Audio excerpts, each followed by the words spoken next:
Ես իհարկե կփորձեմ շատ համառոտ լինել, միայն ես կուզեմ համոզում արտահայտել, որ իրապես այլևս խելամիտ բանավեճերի ժամանակը կարծեք թե անցել է եւ անմիջաբար իշխանության ներկայացուցիչների եւ անմիջաբար երկրի ղեկավարի բառապաշարը, ռետորաբանությունը, օգտագործած բառերը այլևս ընտրություն չեն թողում, որպեսզի դրան տրվի իրավական գնահատական։ Ես ենթադրում եմ, որ իրավական գնահատական տալուց հետո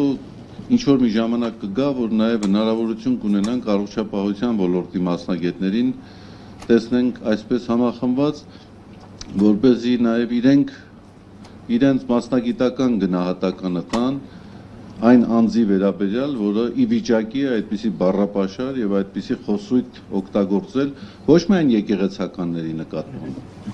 այլ ընդհանրապես որևէ անձի նկատմամբ։ Ես կուզեի առանձնացնել մի քանի շեշտադրումներ, որոնք իշխանությունների կողմից պարբերաբար կամ իշխանությանը հարող անձանց կողմից պարբերաբար օգտագործվում են եկեղեցուն թիրախավորելու համար,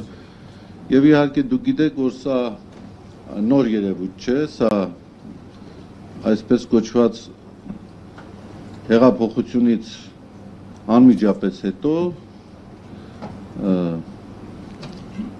առաջ եկավ եկեղեցու դեմ այսպիսի պայքար, ուրեմն առաջինը մեզ մեղադրում են նրանով, որ մենք իբրև թե եկեղեցին կամ եկեղեցականները զբաղվում են քաղաքականությամբ։ Սա բացարձակ սխալ մեկնաբանությունն է եկեղեցին պետությունից անջատվածության սկզբունքի,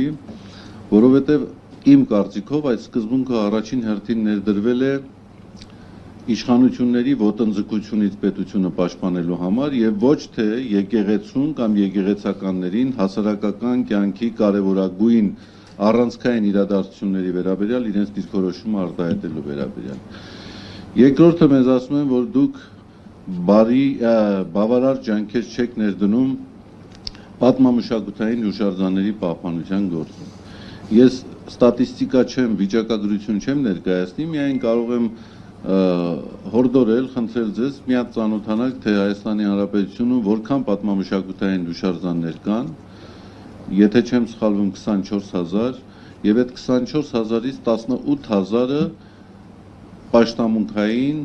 նշանակության պատմամշակութային հուշարձաններ են։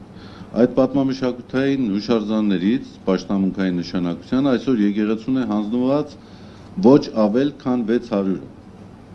Ուրեմն 600 հուշարձանների պահպանությունը նայեք եկեղեցու ոչ բավարար միջոցների պայմաններում եւ մնացյալի պահպանության որակին եւ մնացյալի նկատմամբ հոգատարությանը նայեք։ Նու ակնհայտ է, որ այս ոլորտում եւս պետությունը իր անմիջական պարտականությունները չի կարողանում իրականացնել։ Ու հասկանալի նաեւ պատճառները, որովհետեւ բավական ֆինանսական միջոցներ են ծախսում։ Ես ծանոթացա մշակույթի նախարարության վերջին հայտարարությանը, որտեղ որ մոտավորապես խոսում էր 18 թվականից մինչև այսօր հուշարձանների պահպանության ոլորտում ծախսված գումարների մասին, որը չէր գերազանցում 5 միլիոն ամերիկյան դոլար։ Ուրեմն պատկերացրեք 7 տարվա ընթացքում ընդամենը 5 միլիոն դոլար գումար է ծախսվել հուշարձանների պահպանության ուղղությամբ, երբ Մայր աթոռի Մայր տաճարի շինարարական աշխատանքները, որը վերականգնողական աշխատանքները գերազանցել են 12 միլիոն դոլար ամերիկյան գումարը։ Այսինքն պարզ սա մի համեմատություն է։ Հուշարձանների պահպանության մասին խոսում են, երբ Հայաստանի կարևորագույն առանցքային տաճարի նորոգությանը որևէ ֆինանսական մասնակցություն, որևէ ֆինանսական աջակցություն չի ունեցել այս իշխանությունը։